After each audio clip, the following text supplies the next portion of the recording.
Odamni past tabaqadanligini ifodalovchi so'zlar to'p uchtaligi e'lon qilish 3-o'rinda qul, 2-o'rinda uka, 1-o'rinda shagird turar ekan. Shagird degan so'z tailandchadan olingan bo'lib, qora bo'lmagan neger degan ma'noda anglatar ekan. Go'sht sizga, suvagi bizga deb ustaga tashab ketishadi. Agar ustani hali shagirddan 3-4 ta yosh katta shagirdlari bo'lsa, go'shti ham, suvagi ham, yeysiz qoni ham qolmaydi to'g'risi. Ustalar sizlarga lifehack, qayergadir ketayotganinglarda ana kichkina shagird kapotga ham sig'adi. O'zingizlar bilan olinglar, chunki sizlar ketishinglarga onalar hukmronchilikni boshlaydi, to'p qilib tepishmaydi xolos. Bor o'rnimga hojatga o'tib ham deyaveradi. Tomusda bo'lsa vobshe, sekin teshani qo'shnining uyiga tashlab yuboradi-da, borib chiq deydi.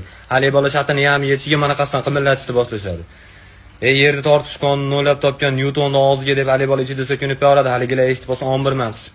Odamni past tabaqadanligini ifodalovchi so'zlar to'p uchtaligi e'lon qilish 3-o'rinda qul, 2-o'rinda uka, 1-o'rinda shagird turar ekan. Shagird degan so'z tailandchadan olingan bo'lib, qora bo'lmagan neger degan ma'noda anglatar ekan.